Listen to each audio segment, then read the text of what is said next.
السلام عليكم ورحمة الله وبركاته. الحمد لله رب العالمين وبه نستعين والصلاة والسلام على النبي الكريم نبينا محمد وعلى آله وصحبه أجمعين. آج کا ہمارا 9واں درس ہے اور آج کا ہمارا موضوع ہے التفاسیر المأثورہ اور التفاسیر الغیر مأثورہ. مأثور معتبر تفاسیر اور تفسیر بالرائے کا بیان. تفسیر کے معنی کو پہلے سمجھیے. تفسیر عربی زبان کا لفظ ہے. لغت کے اعتبار سے کسی بھی چیز کو واضح کرنا، کھولنا، عربی میں اس کو تفسیر کہا جاتا ہے. اور تفسیر کو اگر ہم شرعی لحاظ سے دیکھیں، اصطلاحی اعتبار سے، تو اس کا معنی ہوتا ہے قرآن کریم کے معانی کو بیان کرنا اور اس کی آیات کی وضاحت کرنا، اس کی آیات کو کھول کھول کر جو معانی ان میں پوشیدہ ہے، چھپے ہوئے ہیں، ان کو لوگوں کے سامنے بیان کرنا. یہ ہے تفسیر. اللہ تعالیٰ نے قرآن کریم میں فرمایا وَلَا يَأْتُونَكَ بِمَثَلٍ إِلَّا جِئْنَاكَ بِالْحَقِّ وَأَحْسَنَ تَفْسِيرًا. یہ کفار مکہ آپ کے پاس طرح طرح کی مثالیں لاتے ہیں، لیکن ان کے مقابلے میں ہم آپ کے پاس حق لے کر آتے ہیں اور مزید وضاحتیں لے کر آتے ہیں. وَأَحْسَنَ تَفْسِيرًا، اور زیادہ اچھے اور بہتر انداز میں وضاحت کر کے ہم پیش کرتے ہیں. تو تفسیر کا معنی اس آیت میں اللہ تعالیٰ نے وضاحت اور اس طرح کے معنی کو بیان کیا ہے. تفسیر کو اگر دیکھا جائے تو اس کی 2 قسمیں اہل علم نے بیان کی ہے. 2 قسم کی تفاسیر عموماً آپ کو ہم کو شروع دور سے لے کر آج تک ملے گی. نمبر 1 التفسیر بالمأثور، اور نمبر 2 التفسیر بالرائے. یعنی تفسیر مأثور. تفسیر مأثور کا معنی کیا ہوتا ہے؟ تفسیر مأثور کا معنی ہوتا ہے ایسی تفسیر جس میں تفسیر کرنے والا شخص عالم دین قرآن کریم کی آیات کا سہارا لے کر تفسیر کریں، رسول اللہ صلی اللہ علیہ وسلم کی احادیث کو مد نظر رکھ کر سامنے رکھ کر تفسیر کریں، صحابہ کرام کے اقوال، تابعین اور خصوصاً ان میں جو مفسرین علماء تابعین ہیں ان کے اقوال، تبع تابعین میں جو علماء مفسرین اور ان کے اقوال ہیں، یہ ساری چیزوں کا سہارا لے کر قرآن کریم کی تفسیر کو تفسیر بالمأثور یا تفسیر مأثور کہا جاتا ہے. اور یہی تفسیر ہے دراصل جو بہت ہی زیادہ مفید اور معتبر اور ایک مسلمان کے حق میں مفید ہے دنیا و آخرت کے اعتبار سے. دوسری تفسیر ہے تفسیر بالرائے، تفسیر غیر مأثور. وہ تفسیر جو رائے کی بنیاد پر کی جائے اور جس میں اس میتھڈ کو، اس منہج کو اختیار نہ کیا جائے جو تفسیر مأثور کے اندر ہوتا ہے. یعنی ایسی تفسیر جس میں اللہ کے رسول صلی اللہ علیہ وسلم کی احادیث کو سامنے رکھ کر، صحابہ کے اقوال کو سامنے رکھ کر، تابعین، تبع تابعین اور ان میں جو مفسرین اور علماء ہیں ان کے اقوال کو، ان کی آراء کو سامنے رکھ کر تفسیر نہ کی جائے، بلکہ صرف زبان دانی کے اعتبار سے یا عربی زبان کو سامنے رکھ کر اسی کی بنیاد پر اور عقل کی بنیاد پر تفسیر کی جائے، اپنی رائے قرآن کریم کی آیات میں داخل کی جائے. یہ تفسیر بالرائے ہے. اگر ہم جائزہ لیں تفاسیر کا، تفسیر کے اس موضوع کا، تو ہمیں ملے گا کہ بہت ساری تفاسیر ہے جو تفسیر مأثور کے زمرے میں آتی ہے اور بہت ساری تفسیریں ہیں جو تفسیر بالرائے کے زمرے میں آتی ہے. اب آئیے بعض تفسیر بالمأثور، یا ہم دوسری زبان میں کہیں جو معتبر اور اللہ کے رسول صلی اللہ علیہ وسلم کے احادیث اور صحابہ کے اقوال کی روشنی میں کی گئی تفاسیر ہے، ان میں سے بعض تفاسیر کو انشاءاللہ بھی ہم دیکھیں گے تاکہ ہمارے ذہن میں ہو کہ جب بھی ہم مطالعہ کرنے جائیں تفسیر کا تو انہی تفاسیر کو اپنے سامنے رکھیں جن تفاسیر کے اندر مفسرین نے اس منہج پر تفسیر کی ہے جو مناسب اور صحیح منہج ہے. رسول اللہ صلی اللہ علیہ وسلم کی سنن، اقوال صحابہ، اقوال تابعین کو سامنے رکھ کر جنہوں نے تفسیر کی ہے، یہ تفسیر مأثور ہے. ان میں سے بعض تفاسیر کا خلاصہ آپ کے سامنے ہم پیش کرنے جا رہے ہیں. تفسیر مأثور میں سب سے پہلی تفسیر جس کو ہم بیان کریں گے وہ ہے جامع البیان عن تأویل آیات القرآن، محمد جریر الطبری رحمہ اللہ کی. یہ تفسیر تفسیر طبری کے نام سے معروف و مشہور ہے. یہ تفسیر تفاسیر مأثورہ کے اندر اب ایک اہم مقام رکھتی ہے. اسی طریقے پر دوسری تفسیر ہے الدر المنثور فی التفسیر بالمأثور. محمد جلال الدین السیوطی رحمہ اللہ، یہ تفسیر سیوطی کے نام سے معروف ہے، اور یہ بھی تفاسیر مأثورہ کے اندر اور معتبر تفاسیر کے اندر آتی ہے۔ ایسے ہی تفسیر القرآن العظیم، امام ابن کثیر رحمہ اللہ کی تفسیر، یہ تفسیر بہت زیادہ معروف و مشہور ہے، چونکہ وہ دونوں تفاسیر کے مقابلے میں زیادہ مختصر ہے اور زیادہ جامع ہے، اور اللہ کے رسول صلی اللہ علیہ وسلم کی احادیث کی روشنی میں اس کو مفصلاً لکھا گیا ہے، اور چونکہ ان کے مقابلے میں اس کی جو تعداد ہے صفحات وغیرہ کی وہ کم ہے، اسی مناسبت سے تفاسیر کے اندر علماء مفسرین اور عام طور پر طلبہ علم اسی تفسیر کو زیادہ دیکھتے اور پڑھتے ہیں، اور اسی کو پڑھنا چاہیے۔ اسی تفسیر کے اندر جو ہے اردو زبان کے اندر بھی اس کو کنورٹ کیا گیا ہے، ترجمہ کیا گیا ہے، اور اسی طریقے پر بعض علماء نے آج کے دور میں معاصرین نے اس کو مزید تنقیح اور مزید اس کے اندر جو ہے نکھار کر کے اور مختصر اس کو کیا ہے۔ اردو کے اندر خاص طور پر بعض دفعہ یہ 5 جلدوں میں پائی جاتی تھی، اور ابھی 3 جلدوں کے اندر بھی پائی جاتی ہے، تاکہ ایک عام مسلمان اچھے انداز میں سکون کے ساتھ میں اس کو پڑھ کر فائدہ حاصل کر سکے۔ ایسے ہی ایک تفسیر ہے اضواء البیان فی ایضاح القرآن بالقرآن، محمد الامین الشنقیطی رحمہ اللہ کی تفسیر ہے، بہت ہی پیاری اور بہترین تفسیر عربی زبان کے اندر۔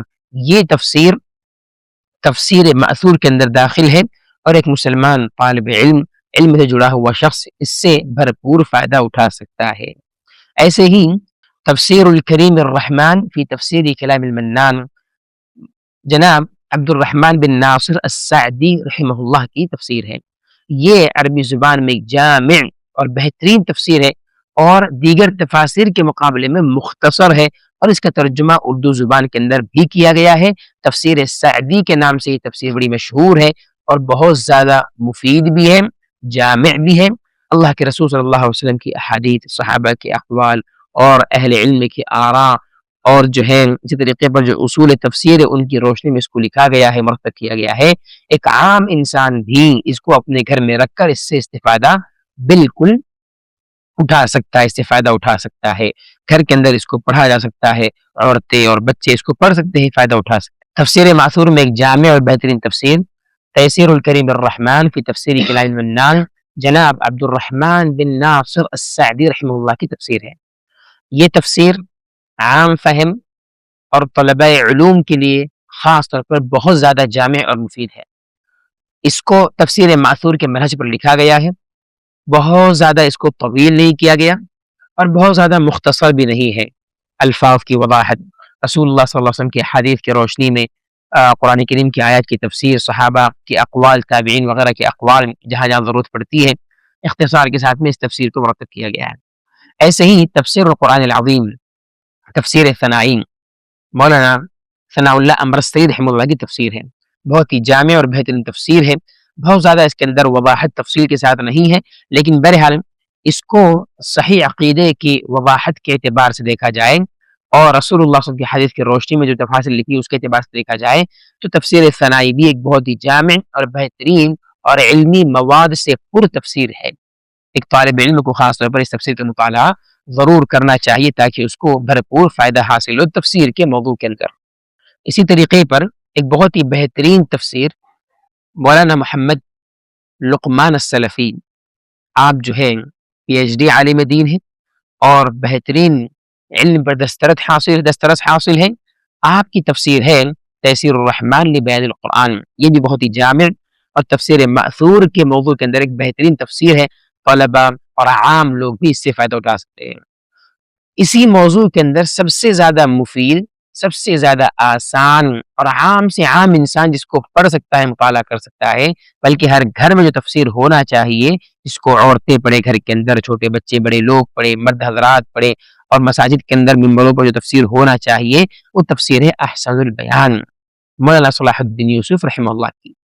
اس تفسیر کے اندر بہت زیادہ طوالت سے اور لمبی چوڑی بحثوں سے پرہیز کیا گیا ہے۔ قرآن کریم کی آیت ہوتی ہے، ترجمہ ہوتا ہے، اور پھر ساتھ میں تھوڑی سی وضاحتیں جو اہم ہے، بنیادی ہے، جن کو سمجھنا ضروری ہے، ان کی وضاحتیں جو ہے اسی ترجمے کے ضمن میں نیچے درج ہوتی ہے۔ لہذا اس تفسیر کا مطالعہ ہر انسان کو کرنا چاہیے، کیا عالم، کیا طالب علم، کیا عام انسان، کیا مرد، کیا عورت، کیا چھوٹے، کیا بڑے، اس تفسیر کا مطالعہ ضرور کریں، اپنے گھر میں اس کو رکھیں، ہر جگہ اس کو عام کریں. اگر آپ کسی کو بطور ہدیہ دینا چاہ رہے شادی کے موقع پر، دیگر مواقع پر، اور اپنے خاص دوستوں کے اندر، یا اس مسلمان کو جو بھی دین میں نیا نیا داخل ہوا ہے، یا ایسا مسلمان جو نیا نیا جڑا ہے دین سے، اس کو آپ تفسیر احسن البیان دیجئے. بہترین تفسیر ہے، اس سے جو ہے بڑا فائدہ مسلمانوں کو حاصل ہوا ہے، اور یہ آسان تفاسیر میں ایک بہترین اور جامع تفسیر ہے، اور تفسیر مأثور ہے. یہ اللہ کے رسول صلی اللہ علیہ وسلم کی حدیث کی روشنی میں، صحابہ کے اقوال، تابعین وغیرہ کے اقوال، اس کی روشنی میں اس کو مرتب کیا گیا ہے. اور اس میں عقلی تفسیریں نہیں کی گئی، بے جا فلسفی بحثوں سے پرہیز کیا گیا ہے. بہرحال ایک جامع اور مختصر اور بہترین تفسیر ہے. دوسرا جو پہلو ہے، موضوع ہے، وہ تفسیر غیر مأثور، تفسیر بالرائے کا. ان میں بنیادی طور پر جو تفاسیر آتی ہیں ان میں سے بعض تفاسیر کو ہم دیکھیں گے. نمبر 1، مفاتیح الغیب یا التفسیر الکبیر جن کو کہا جاتا ہے، جس کو کہا جاتا ہے، یہ امام فخر الدین الرازی کی تفسیر ہے. یہ تفسیر بالرائے میں لکھے جانے والی تفاسیر میں سے ایک تفسیر ہے. ایسے ہی ایک تفسیر انوار التنزیل و اسرار التأویل، یہ عبداللہ ابن عمر البیضاوی کی ہے. تفسیر بیضاوی کے نام سے بھی اس کو جانا جاتا ہے. اس میں بھی جو ہے اس اصول اور منہج کو سامنے رکھ کر تفسیر نہیں کی گئی جو تفسیر مأثور کے اندر منہج اختیار کیا جاتا ہے، بلکہ تفسیر بالرائے لغت کی بنیاد پر لغوی بحثوں کے اندر زیادہ اس کے اندر چلا جایا گیا ہے، اور اسی پر زیادہ بحث کی گئی ہے. بہرحال یہ تفسیر بالرائے کی تفاسیر کے اندر سے ایک تفسیر ہے. ایسے ہی الجامع لاحکام القرآن محمد بن احمد القرطبی، تفسیر قرطبی کے نام سے اس کو جانا جاتا ہے. یہ تفسیر بھی تفسیر بالرائے میں لکھی جانے والی تفاسیر میں سے ایک ہے. تفسیر بالرائے کے اندر جو تفاسیر لکھی گئی ہے ان میں سے ایک تفسیر ہے تفسیر سید قطب. جو تفسیر سید قطب نے لکھی ہے اس کا نام ہے فی ظلال القرآن، قرآن کے سائے میں. اب انہوں نے لکھا تو ہے فی ظلال القرآن، لیکن سارا کا سارا اس کے اندر جو ہے گمراہی کو انہوں نے جمع کر دیا جگہ جگہ پر. سید قطب کے معاملے میں اگر ہم غور کریں اور ان کے عقیدے پر نگاہ ڈالیں، سید قطب جو ہے ایک صوفی انسان تھے، اور حلولی عقیدہ تھا ان کا. اللہ تعالیٰ ہر جگہ ہے، کائنات کے ذرے ذرے میں، ہر مخلوق میں، ہر شے میں اللہ تعالیٰ ہے. ان کا یہ عقیدہ تھا کہ دنیا یہ کوئی شے نہیں ہے، مخلوقات صرف اللہ ہی اصل ہے. اسی طریقے پر ان کا یہ ماننا تھا کہ روئے زمین پر آج کے پیریڈ میں کوئی مسلم حکومت موجود نہیں ہے، اسلام موجود نہیں ہے، سب لوگ جاہلیت کے شکار ہے. گویا پورے مسلم معاشرے کی تکفیر کر دی. ایسے ہی موسیٰ علیہ السلام کے معاملے میں طعن کرنا، اور ان کو ایک عصبی المزاج، سخت مزاج اور عصبیت سے بھرا ہوا انسان کہنا، یہ سید قطب کا کارنامہ ہے. سید قطب نے جناب معاویہ بن ابی سفیان پر بھی طعن و تشنیع کی، اور ان کے والد ابو سفیان کی تو تکفیر کر ڈالی، کافر کہہ دیا. ایسے ہی سورہ نجم کی تفسیر کے آغاز میں کہتے ہیں کہ یہ جو تفسیر ہے یہ گویا ایک منظومہ موسیقیہ ہے، یعنی ایک موسیقی کے لہجے اور انداز میں لکھی گئی یہ آیتیں ہیں. یہ قرآن کریم کی آیتوں کو موسیقی کہا جا رہا ہے. ایسے ہی اس کے علاوہ ان کی بہت ساری اور بھی خرافات اور گمراہیاں ہیں جن کو اہل علم نے بیان کیا ہے. تو سید قطب کی جو تفسیر ہے فی ظلال القرآن، اس کے اندر بہت زیادہ گمراہیاں ہے. ایک عام مسلمان کو چیزیں سمجھ میں نہیں آتی ہے.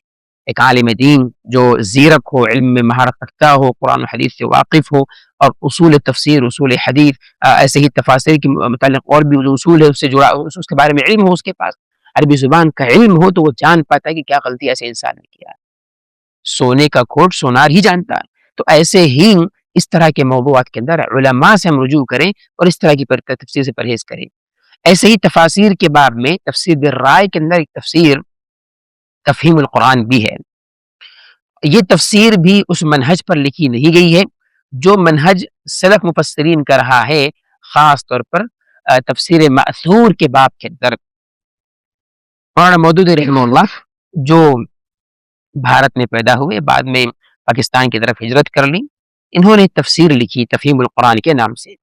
اس میں بھی بہت سارے مقامات پر بے جا بحثیں ہے، اور قرآن کریم کی آیات کی تفسیر میں انہوں نے گویا سیاسی موضوع اس کو بنا دیا. قرآن کریم کوئی سیاسی کتاب نہیں ہے.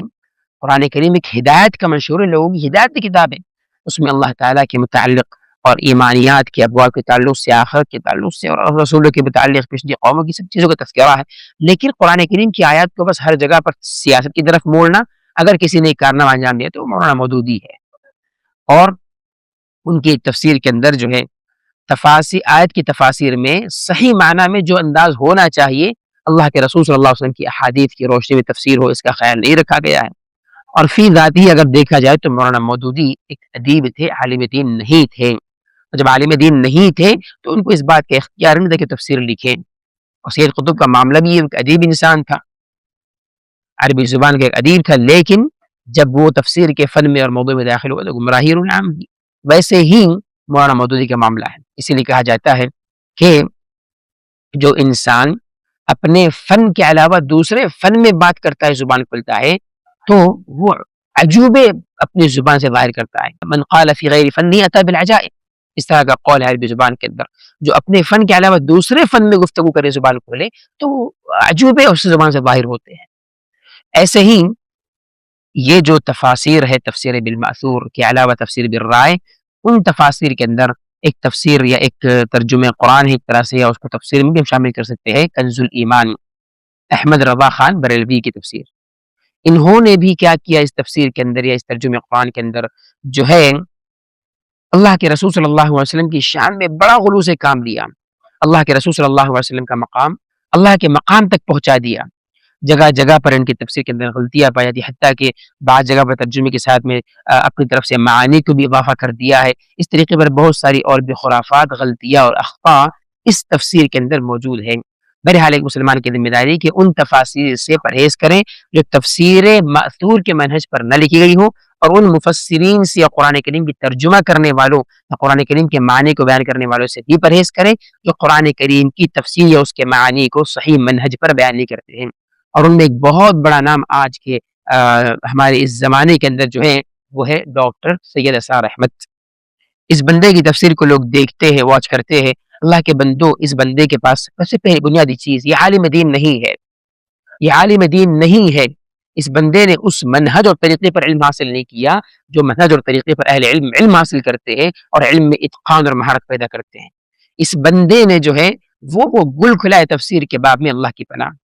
اور لوگوں کی اکثریت آج ان کی تفسیر کو دیکھنے میں مگن ہے اور اپنے اعتبار سے جو ہے اس کو دیکھ کر اس سے فائدہ اٹھانے کی کوشش کرتے ہیں، حالانکہ گمراہیاں وہ حاصل کرتے ہیں۔ اب چونکہ یہ بندہ عالم دین نہیں تھا اور ذہن کے اندر جو ہے خارجیت تھی، مسلم حاکموں کے خلاف صبح شام بھوکنے کا مزاج بن گیا تھا، اور ان کا مزاج یہ تھا کہ کہیں پر بھی مسلم حکومت سے انداز موجود نہیں، جیسے سید قطب کا عقیدہ تھا، منہج تھا۔ تو بہرحال اسی گمراہی کے اندر یہ شخص بھی مبتلا تھا، اور مختلف ان کے آپ دیکھیں گے نظریات ہے اور جو ہے عقائد اور فلسفے انہوں نے ایجاد کیے ہیں، اور جگہ جگہ جہاں پر بھی بات نہیں بھی بن رہی ہے تو وہاں پر بھی آیت کی تفسیر میں جوڑ کر زبردستی موضوع چلے جاتا ہے عرب حکمران کی جانب۔ اور پھر ایک حدیث جو بار بار بیان کرتے ہیں، وَيْلٌ لِلْعَرَبِ مِنْ شَرٍّ قَدِ اقْتَرَبَ، عرب کے لیے تباہی ہے۔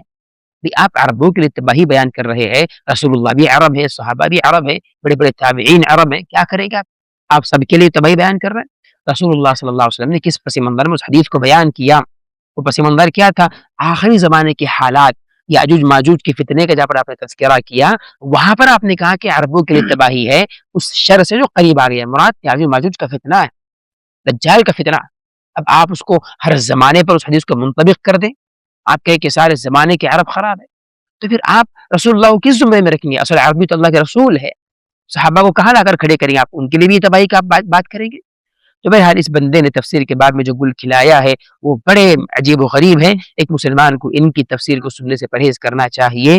بہت ساری گمراہی اہل علم نے ان کی بیان کی ہے جو ان کی تفاسیر میں کھل کر پائی جاتی ہے۔ خود یہ شخص بھی حلولی عقیدے کے قائل تھے، ان کا کہنا تھا کہ اللہ تعالیٰ ہر جگہ ہے، بلکہ کہتے تھے کہ کچھ ہے ہی نہیں، ذات، کوئی ذات کا تصور نہیں سوا اللہ کی ذات کے، جو سب کچھ نظر آ رہا ہے یہ خیال ہے، وہم ہے، اصل تو اللہ تعالیٰ کی ذات ہے، کچھ بھی نہیں اس کے علاوہ۔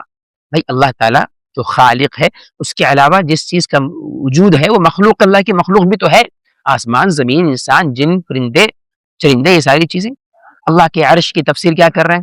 کہتے ہیں کہ عرش دراصل کوئی مخلوق نہیں ہے، یہ اللہ تعالیٰ کی طاقت کے اظہار کا ایک لفظ ہے بس، عرش۔ حالانکہ قرآن کریم نے بار بار اسے تذکرہ کیا، اللہ تعالیٰ کے بارے میں کہا کہ اللہ تعالیٰ عرش پر مستوی ہے، اللہ کے رسول کی حدیث میں تذکرہ ملتا ہے اس کا۔ اور یہاں پر یہ کہہ رہے کہ عرش کوئی مخلوق نہیں ہے، اللہ کے غلبے کو بیان کرنے کے لیے اس لفظ کا تذکرہ آیا ہے۔